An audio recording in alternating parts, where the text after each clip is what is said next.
শাকিল, হ্যাঁ ভাই বলেন। তোমার একটা প্রশ্ন ছিল। আমার একটা প্রশ্ন ছিল তোমার কাছে। তুমি সার্কিট ব্রেকার গুলো কি ঠিকঠাক লাগাইতে পারছো? অবশ্যই। কেন, কোনো ডাউট? আমার কাছে ডাউট লাগতেছে। তুমি যেমন? আচ্ছা, সার্কিট ব্রেকার যে একটা ব্রেকার শর্ট খেলে আরেকটা ব্রেকার পরে, তার কারণ জানো? অবশ্যই। সেটা তাহলে হচ্ছে যে তুমি মনে বলো তো। করেন, আমি আপনাকে জিনিসটা বুঝাই দিই। বলে। এটা হচ্ছে যে আমাদের সার্কিট ব্রেকার, ঠিক আছে?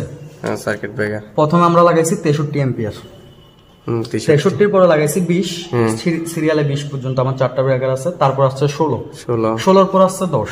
আচ্ছা, আমাদের মেইন লাইন ইনপুট হবে ডাবল ব্রেকার থেকে। তো এখন আমি যদি এখানে ব্রেকার গুলো লাগানোর সময় এখানে 20 লাগাইলাম, 63 পরে 20 দিছি, 20-এর পরে মাঝখানে একটা 10 দিয়ে দিক থেকে আবার 20 দিয়ে শুরু করছি, তাহলে কি হবে? এম্পিয়ারটা পরিপূর্ণভাবে নিতে পারবে না।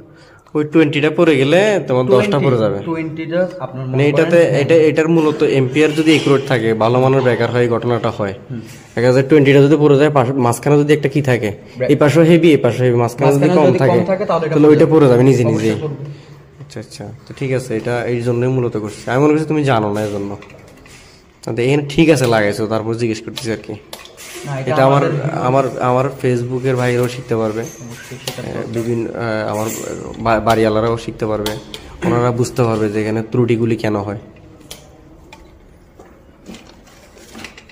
আমাদের ফোন্দা ফোলা আসছে, এটা ডিস্টার্ব করতেছে পিছন দিয়ে।